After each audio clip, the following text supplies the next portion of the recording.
여기 본문의 말씀에서 가장 중요한 것은 하나님께서는 그 하나님의 말을 청종하는 것을 가장 좋아하신다. 하나님의 말씀을 청종하는 것보다 더 좋아하는 것이 있겠는가라고 말씀하시면서 제사보다 순종을 하나님은 좋아한다 말씀하고 있습니다. 이 시간에는 우리가 시리즈로 계속 말씀을 듣고 있는데 은혜 받을 우리의 준비, 우리 신앙의 가장 정말 중요한 것은 은혜를 받아야 됩니다. 그래서 다섯 번째로 오늘은 이 순종이라고 하는 주제를 갖고 같이 은혜를 나누려고 합니다. 순종은 뭐냐? 한마디로 말하면 하나님의 은혜와 복을 가져다 준다. 순종하는 사람에게는 하나님께서 가장 좋은 것으로 먹여주신다. 이사야 1장 19절에 보면 우리 한번 읽어봅니다. 너희가 절겨 순종하면 땅의 아름다운 소산을 먹을 것이요.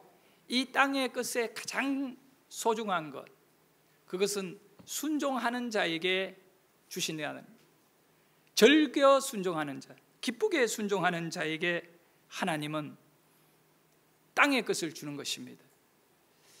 우리는 이 기도가 뭐냐 하면 영원히 몸을 지휘하는 것이다.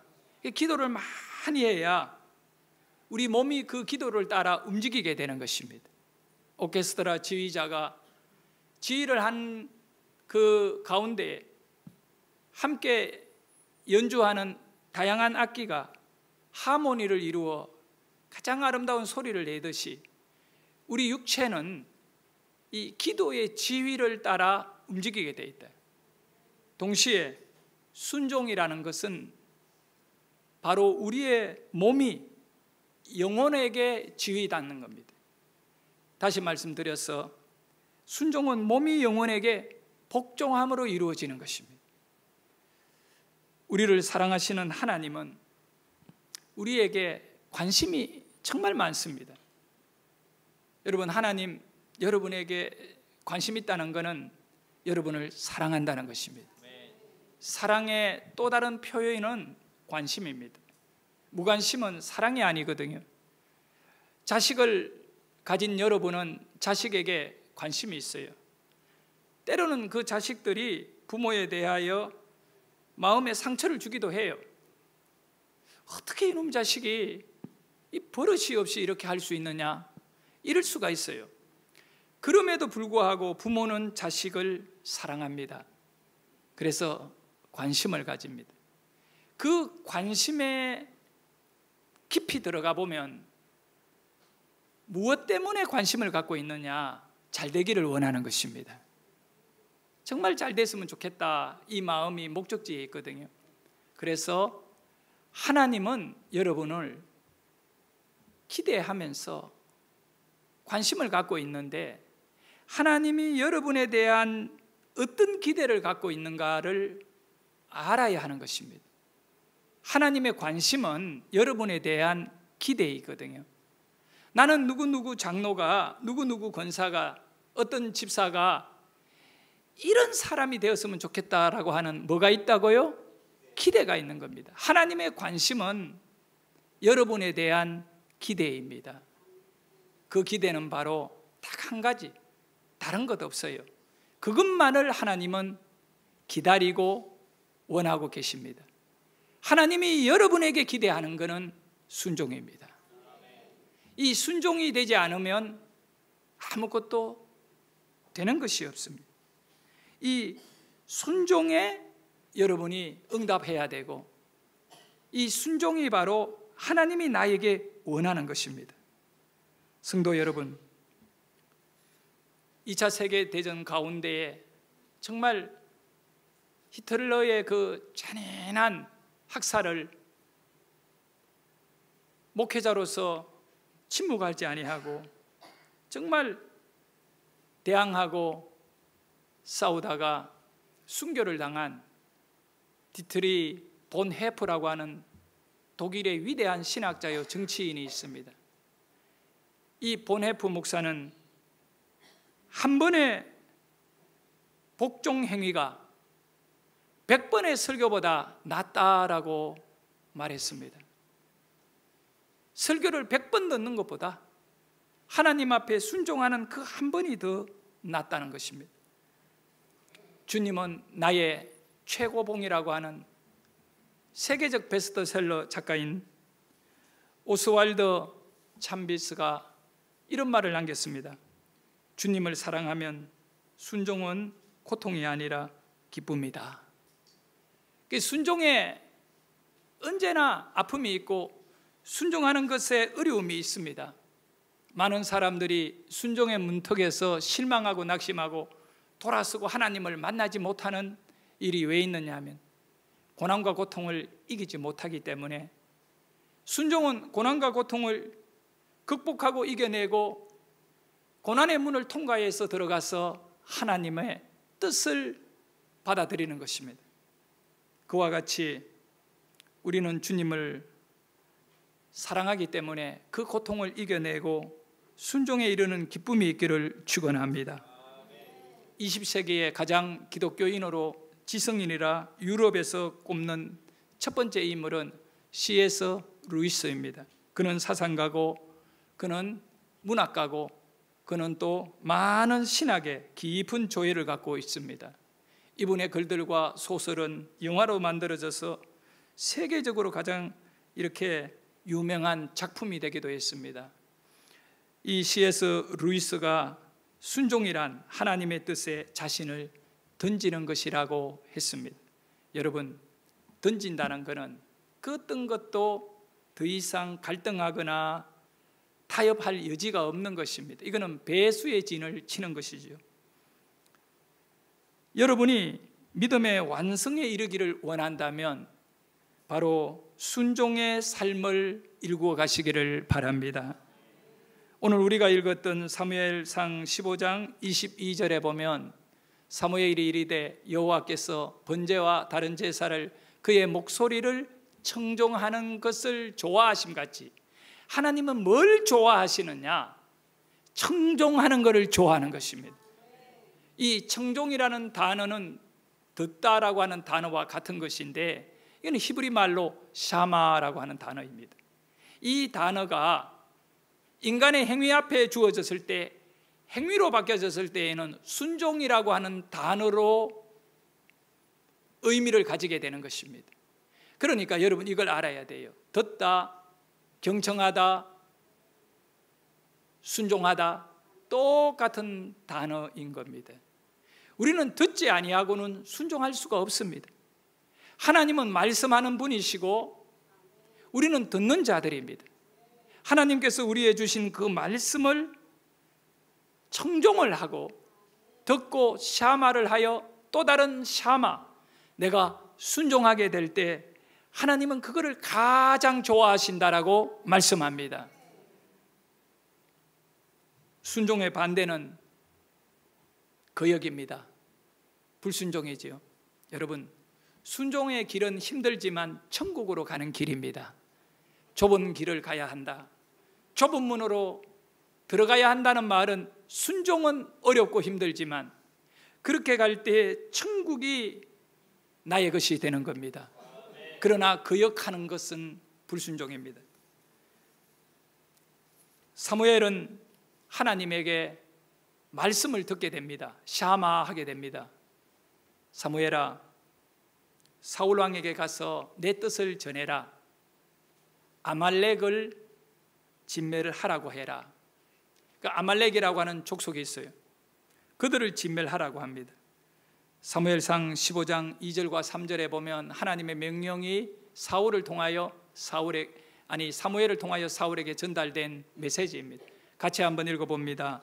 만군의 여호와께서 이같이 말씀하시기를 아말렉이 이스라엘에게 행한 일 곧 애굽에서 나올 때에 길에서 대적한 일로 내가 그들을 벌하노니 지금 가서 아말렉을 쳐서 그들의 모든 소유를 남기지 말고 진멸하되 남녀와 소아와 젖먹는 아이와 우양과 낙타와 나귀를 죽이라 하셨나이다 하니. 아멘. 야, 이 말씀을 보면 우리 하나님이 너무 무서워요. 너무 잔인하셔요. 여기 뭐라고 하느냐? 아말렉을 진멸을 해라. 그들의 모든 소유를 다 남김없이 진멸해라. 그러면서 남녀, 소아, 젖먹는 아이와 우양, 낙타, 나귀 하나도 남기지 말고 다 죽여라. 사랑의 하나님은 어디 가셨습니까? 젖먹이 아이가 무슨 죄가 있단 말입니까? 우리는 충분히 그런 생각을 하게 되고, 그것은 이상한 일이 아닙니다. 그런데 이것은 뭘 의미하느냐 하면 심판을 의미합니다. 아말렉이 왜 이 저주를 받고 하나님 앞에 심판을 받느냐 하면, 공의의 하나님께서 하나님의 계획과 뜻을 갖고 이스라엘을 애굽의 노예에서 가나안 땅으로 인도해 가고 계십니다. 그런데 광야를 지나게 되었습니다. 그때 광야 언저리에 살고 있던 아말렉 족속이 있었는데, 모세는 사신을 보내서 아말렉 왕에게 부탁했습니다. 우리는 하나님의 인도를 받아 저 가나안 땅으로 올라갑니다. 가나안 땅은 우리 조상 아브라함에게 하나님이 주신 땅입니다. 우리가 당신들의 땅을 지나갈 수 있도록 길을 열어주십시오. 그러니까 아말렉 왕이 군대를 모아가지고 그 이스라엘 이 진 앞으로 다가와서, 안 된다. 우리는 절대로 너희들이 지나가는 것을 허용하지 않는다. 그때 모세는 아말렉 왕에게 부탁했습니다. 우리는 당신들의 그 어떤 것도 해를 끼치지 않겠습니다. 심지어 당신들의 우물에 물 한 방울도 마시지 아니하고 우리는 그저 지나만 가게 될 테니까. 이것은 우리의 소원을 이루는 것이 아니라 하나님의 명령과 하나님의 소원을 이루기 위하여 우리는 가나안 땅으로 가야 됩니다. 우리는 이 광야가 우리의 관심 대상이 아닙니다. 우리를 미워하지 말고 지나만 가게 해 주십시오 라고 했더니 안 된다고 그 길을 막아버린 것입니다. 이거는 영적으로 무엇을 의미하느냐 하면, 하나님의 계획과 하나님이 이끌어가는 길을 막은 자가 아말렉입니다. 그래서 모세는 그 아말렉을 지나가면 쉽게 갈 수 있는 길임에도 불구하고 아말렉이 문을 걸어 잠금으로 먼 힘든 광야길을 돌아가게 되는 겁니다. 그렇게 뒤돌아서서 돌아가는 가운데 아말렉 군대가 그냥 이스라엘을 내버려 두지 아니하고 군대를 보내가지고 그 60만 명 이스라엘 백성들의 후미에 몸이 약하고 어린아이, 노인들, 이 처진 무리들이 있습니다. 꼬리가 있다는 겁니다. 여기는 약합니다. 그 처져 있는 약한 무리를 급습해가지고 얼마나 많이 죽였는지 몰라요. 그때 그 사건 가운데에 하나님께서 분노하시면서 모세에게 말씀합니다. 내가 맹세하노니 이제부터 이후로 영원히 아말렉과 내가 싸우리라. 아말렉은 이제 이스라엘의 상대가 아니라 누구의 상대요? 하나님의 상대가 된 것입니다. 그러면서 그때 뭐라고 말하냐면, 내가 그들을 이 땅에서 진멸하겠노라. 그 아말렉 족속의 그 씨를 말라버리겠다. 그렇게 말씀하신 겁니다. 이제 세월이 많이 지났습니다. 사울이 왕이 되어 있을 그때에 하나님은 말씀하신 그 약속대로 사무엘을 통하여 사울 왕에게 군대를 모아서 아말렉을 진멸하되 남녀노소를 불문하고 젖먹이까지도 거기에 딸려있는 모든 양과 소와 모든 생명체를 다 진멸해 끊어라. 이 명령이 주어진 것입니다. 사실 이스라엘이 먼저 어떤 이웃 나라를 쳐들어가고 공격하고 괴롭히는 적은 거의 없습니다. 늘 공격을 받습니다.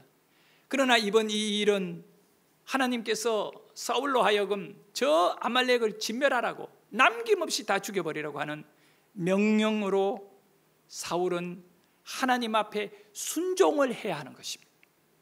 그래서 군대를 이끌고 전쟁터로 나가 싸웠습니다.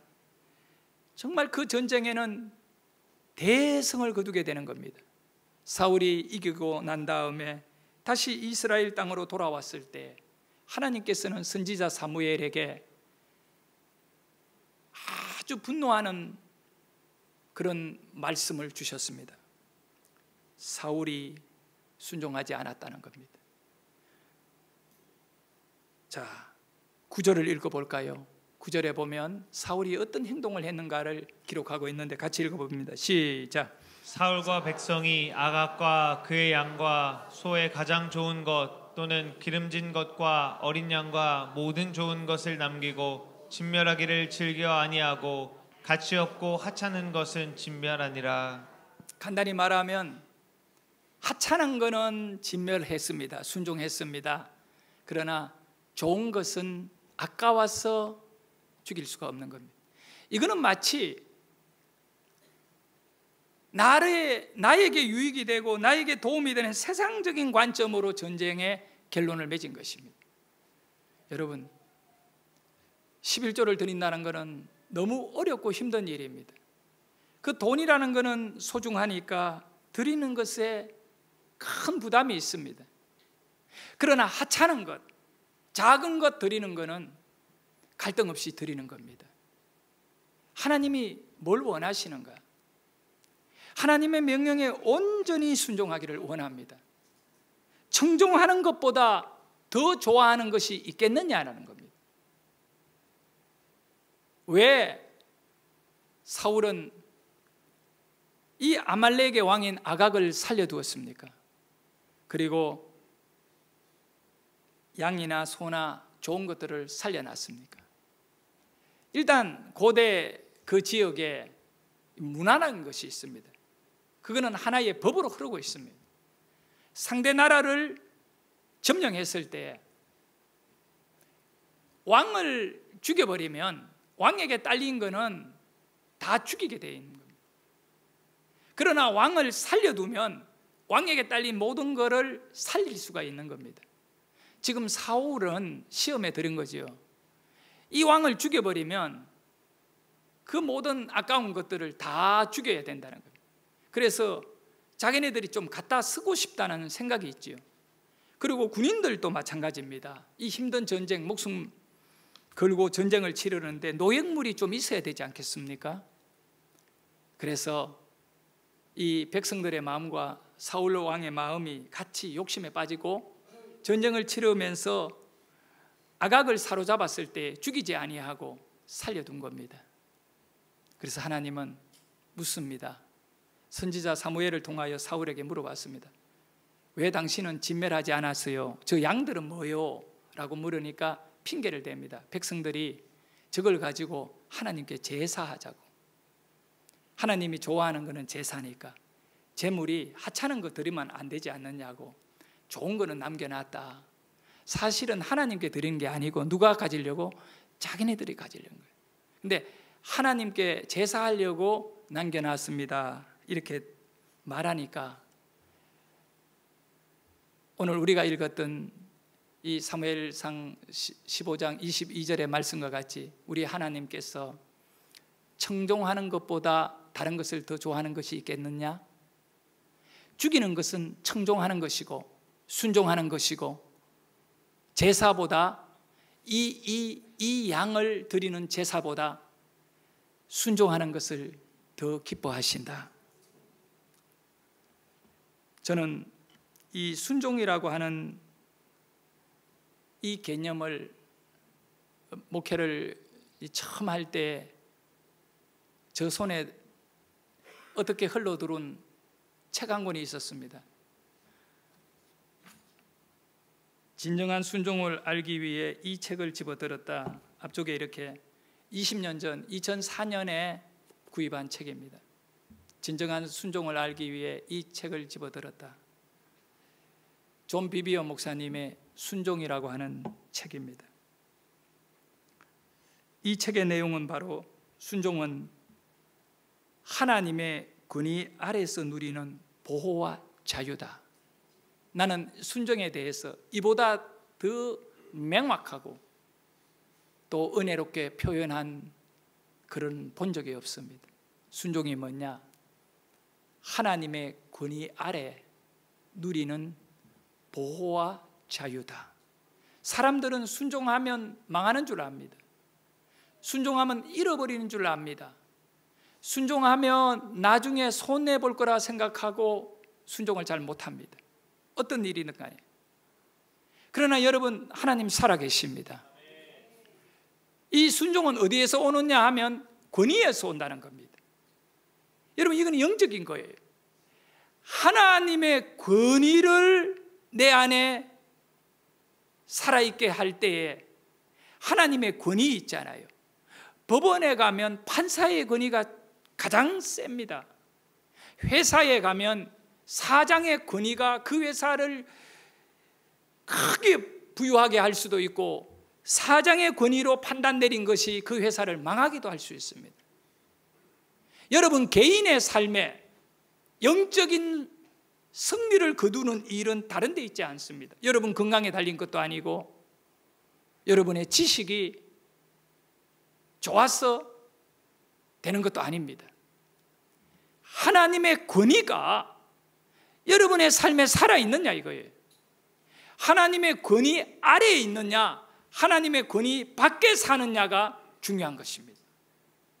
우리가 회복해야 될 것은 건강도, 경제적, 사람의 관계, 목회도 회복이라는 단어를 씁니다마는 가장 우선시 되는 것은 하나님의 권위를 회복하지 않고는 그 어떤 것도 우리를 살려낼 수 있는 것은 없습니다. 영으로 사는 것은 하나님의 권위의 문제입니다. 목사가 목회를 하면서 장로님들과 함께 협력하고 손을 맞잡고 갑니다. 그런데 만약에 당회 장로님들이 목회자의 권위를 무시하고 세상의 논리나 지식적인 그런 것만 갖고 목사님 요즘 세상이 어떤데요? 이렇게 말하기 시작하면 분명한 것은 세상적인 논리는 정립될지 모르지만 영적인 역사, 하나님이 일할 능력의 손길, 그의 손으로 붙잡으시고 이끌어가는 역사는 일어나지 않습니다. 이거는 뭐에 대한 거냐면 권위에 대한 문제인 것입니다. 여러분, 누구의 어떤 사람의 권위가 아니라 저는 오늘 여러분에게 말씀드리는 건 여러분 한 사람 한 사람이 하나님의 권위를 바라보는 순종의 사람이 되라는 것입니다. 그러면 이 하나님의 권위가 살아있는 사람, 그것이 역사하는 사람에게는 하나님은 뭘 주시느냐? 바로 자유와 보호를 주는 것입니다. 여러분, 자유라는 것은 보호가 없는 자유는 있을 수가 없다는 겁니다. 오늘 우리가 은혜를 받고 하나님의 은혜 안에 살아야 되는데 그것이 바로 하나님의 보호인 것입니다. 이 책에 보면 순종, 하나님의 권위 아래 누리는 보호와 자유라고 되어 있는 것입니다. 순종은 한말로 말하면 하나님의 권위 아래입니다. 나는 순종하면 할수록 더 깊이 하나님의 권위 아래에 들어갑니다. 그런데요, 여러분, 이 하나님의 권위는 얼마나 강하고 놀라운지 모릅니다. 그분이 온 우주를 말씀으로 만든 권위자이십니다. 죽은 자도 살려내는 권위자이시고요, 병든 자는 치료하시는 권위자이고요, 정말 상처받고 울고 절망하며 삶의 의욕을 잃어버린 사람, 하나님의 권위 안으로 들어가게 되면 소망을 가지게 되는 것입니다. 그 하나님이 여러분에게 원하는 것은 뭘까요? 순종인 것입니다. 샤마. 존 비비오 목사는 갈라디아서 3장 1절의 말씀을 인용하면서 이렇게 이야기합니다. 어리석도다 갈라디아 사람아, 누가 너희를 꾀더냐. 이거는 바울이 갈라디아 사람들이 고통받고 문제 속에 빠져 있는 것을 두고 말하는 겁니다. 이것을 가리켜 뭐라고 얘기하느냐 하면, 누가 너희를 저주 아래에 두었느냐, 꾀었느냐, 이 꿰는 세력이 뭐냐 하면 사술이라고 갈라디아서는 말씀하고요. 바울은 사술. 이 사술이라고 하는 것은 바로 거역하는 것인데, 사술은 언제나 성경에서 거역이라는 단어와 함께 가는 것입니다. 자, 우리 같이 한번 열왕기 하 21장 6절을 읽어봅니다. 시작. 점치며 사술을 행하며 신접한 자와 박수를 신임하여. 이 사술은 이 무당들이 점을 하고 구설하고 박수들이 그걸 하는 이런 어떤 모든 점괘들이 그 총칭으로 사술이라는 단어를 쓰고 있어요. 이 사술이라고 하는 것은 점치고 운세 보고 뭐 이런 겁니다. 근데 이것은 정말 좋지 못한 행동이죠. 저주받고 하나님의 권위를 무시하고 이렇게 살아가는 모습의 결과입니다. 이것은 바로 거역입니다. 거역. 사술은 거역이라. 그래서 이 거역이라는 말은 불순종입니다. 점치는 것은 불순종입니다. 거기에다 결과는 뭐냐면 저주 아래입니다. 바로 우리가 거역할 때, 하나님의 권위를 무시할 때 네가 점을 치고 무당에게 가는 것과 똑같다는 것입니다. 여러분이 점집에 간 적도 없고 구설한 적도 없습니다. 그러나 갈라디아서를 통하여 바울이 말하는 하나님께 불순종함으로 너희들에게 이루어진 이 일은, 너희들이 점집을 들락날락 하지 않았지만 불순종을 하게 되면 사술에 이끌린 하나님의 권위를 짓밟아버린 큰 저주 아래에 들어가게 된다 했습니다. 순종은 귀신들이 들어오는 통로를, 사술의 역사를 막아버리는 큰 영적인 장벽이 되는 줄 믿으시기를 바랍니다.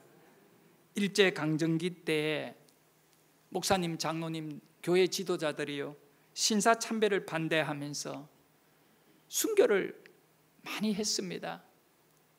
헤아릴 수 없이 많은 성도들이 신앙 지키려고 하나님의 권위를 살리기 위해, 권위를 인정하기 위해 목숨을 내어놓았습니다.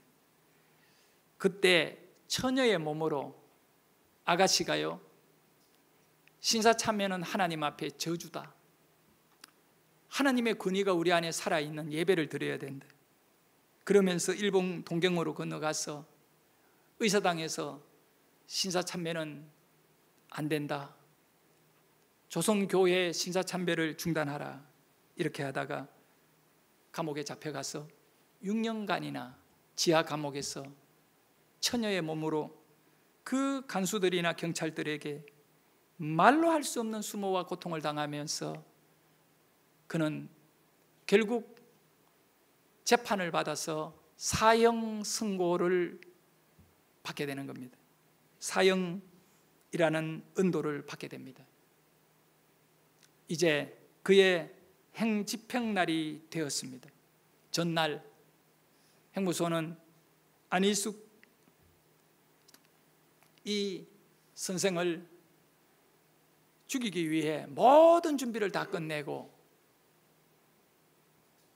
다음 날 아침에 해가 밝았습니다. 오늘은 안희숙 사형날입니다. 그런데 놀라운 일이 일어났어요. 그날이 언제냐? 1945년 8월 15일이었습니다.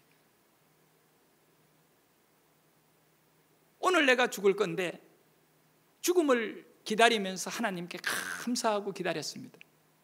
그런데 일본 제국은 무조건 항복함으로 조선은 해방하게 되므로 일본 정부가 독립운동을 하고 신사참배를 반대한 안희숙을 죽일 근거가 없는 것입니다. 그래서 그는 그날 형무소에서 살아남고 풀려나게 됩니다. 몇 년이 지나서 48년에 미국으로 건너갑니다. 목회자 만나서 결혼하고 선교 활동에 전념하게 됩니다. 1년이 지나서 1949년에 세계적인 음악가입니다. 작곡가 포레스터 스탠필이 내일은 난 몰라요 라고 하는 찬양을 만들어 가지고 미국 미국 교회들이 뜨겁게 이 곡이 히트를 치게 되었습니다. 그때 안희숙 여사는 그 곡을 한국어로 번역하여 조국 땅 한국에다가 교회들에게 보낸 것입니다. 어쩌면 이 안희숙 여사가 죽음을 각오하고 하나님의 권위를 인정하고 순종하였던 자기 삶의 길이 이 찬양 속에 담겨 있는 것을 느꼈을 것입니다. 안희숙 여사는 제가 신학교 다닐 때 접한 눈물로 읽지 않으면 읽을 수 없는 책 한 권을 썼습니다.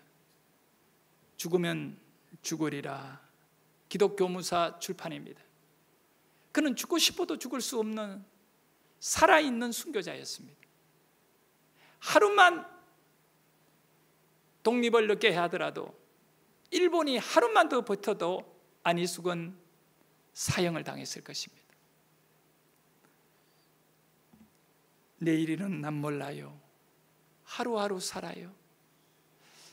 이 찬양을 우리가 함께 부르면서 주님 앞에 우리 믿음을 다시 한번 가다듬어 보기를 소원합니다.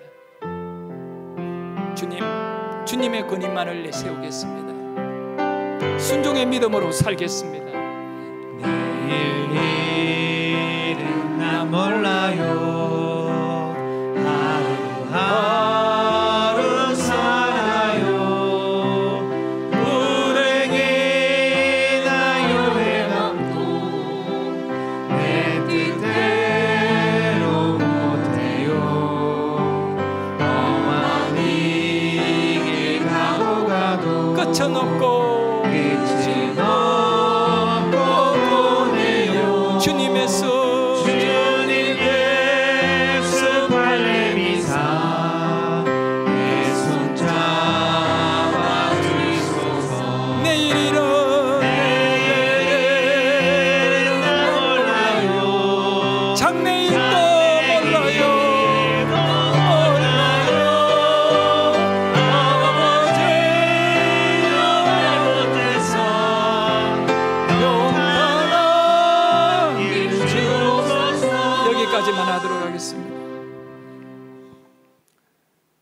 순종에는 결론적으로 말씀드리면 고난이 따릅니다. 여러분, 하나님의 권위를 인정하고 살아가는 것이 얼마나 힘들고 고통스러운가? 그저 주어지는 것 아닙니다. 어느 날 아브라함이 밤에 잠을 자고 있는데 하나님이 깨웠습니다. 아브라함아, 아브라함아. 깊은 잠에서 깨어난 아브라함이, 하나님, 내가 여기 있습니다. 하나님께서 아브라함에게 그 밤에 말씀합니다. 너 아들 독자 이삭을 저 모리아 산에 데리고 가서 3일 길이에요. 그 멀리 데리고 가서 번제로, 제사의 제물로, 여러분 번제는 배를 가르고 내장을 다 그 잡아내고 불에 태우는 것입니다. 번제로 제사 드려라. 이게 말이 됩니까, 여러분? 근데 아브라함이 하나님께 이유를 묻지 않습니다. 여러분, 하나님의 말씀에는 우리의 이유가 필요 없습니다. 그분은 가장 좋은 것으로, 완벽한 것으로 우리를 이끌어간다는 신뢰가 여러분에게 있기를 소원합니다. 아브라함은 가슴이 찢어지고 무너지고 앞이 안 보일 만큼 막막한 아들 이삭, 이제 16살 된 이 아들을 번제로 죽이는데 무슨 앞이 보이겠습니까? 눈물밖에 없습니다. 내일일은 난 몰라요. 장래일도 나는 몰라요. 뭐 이유를 어떻게 되겠습니까? 이유를 말하면 끝없이 하나님께 말할 수가 있겠지요. 왜 주셨나요? 이렇게 할 것. 뭐 그러면서 말할 수도 있겠지만 아브라함이 순종하고 그 길을 갔습니다. 그때 그 눈물의 순종의 길을 갔을 때 하나님의 권위를 인정한 거거든요. 왜? 그분에 대한 권위다는 것은 그분의 말씀을 순종하는 거잖아요. 인정을 했을 때 하나님이 그때 딱 아브라함에게 하신 말씀은 하나밖에 없어요. 아브라함아, 네가 나를 사랑하는 줄 이제야 내가 알았다. 사랑의 확인인 것입니다. 여러분에게 하나님이 감당할 수 없는 어떤 샤마 말씀을 하셨을 때 들었다면, 아니면 말씀만 아니라 사건이 내 앞에 펼쳐지고 있다면, 그것은 바로 하나님이 여러분에 대한 사랑을 확인하는 과정입니다. 그리고 하나님께서는 그때 아브라함에게 나는 너에게 여호와 이레다, 나는 너의 길에 다 준비해 준다, 그러므로 너는 이제 걱정하지 말고 살라. 여러분, 걱정이 많지요? 정말 걱정이 많지요? 대답 안 하는 거 보니 걱정 없나? 우리 권사님은 뭐 그 아들 현직이 장가 보내는 것에 걱정이 많아요. 얼마나 눈은 높은지. 그 며느리 될 사람은 막 다 꾸면 내가 보였는데 걱정이 많지요? 여호와 이레인 거예요. 여러분도 마찬가지예요. 여호와 이레인 거예요. 이거는 바로 하나님의 권위에 대한 결론을 맺도록 하겠습니다. 빌립보서 2장 5절에 보면 너희 안에 이 마음을 품어라 곧 그리스도 예수의 마음이니. 우리에게 가장 소중한 결론은 하나입니다. 예수의 마음을 품어라. 예수의 마음. 내 마음이 아니라 누구의 마음? 용서, 사랑, 인내, 이 모든 것이 주님의 마음이잖아요. 희생. 그러면 그 예수 마음은 어떤 마음인가 알아야 돼요, 여러분. 그것은 바로 9절에 나와 있어요. 예수 마음이 이 마음입니다. 이 마음 품을 수 있기를 축복합니다. 자, 우리 같이 한번 읽어봅시다. 시작. 사람의 모양으로 나타나사 자기를 낮추시고 죽기까지 복종하셨으니 곧 십자가에 죽으심이라. 예수 마음은 어떤 마음이냐 하면 겸손한 마음이다. 사람으로 낮아진 것이 예수 마음이. 그 다음에는 자기를 낮추고 뭐요? 죽기까지 복종하는 순종의 마음이 예수의 마음입니다. 이 마음으로 우리가 살게 되면 하나님의 권위 안에서 여러분은 보호를 받고 자유를 누리는 마귀가 건들 수 없는 인물이 될 줄 믿습니다. 어디까지 복종해야 된다고요? 안 죽어 지금 살아있잖아. 안 죽었기 때문에 복종이 덜 된 거예요. 주님 앞에 완전히 진짜 죽으라는 것이 아니라 죽을 만큼 그런 마음으로 하나님을 섬기라는 것입니다. 할렐루야.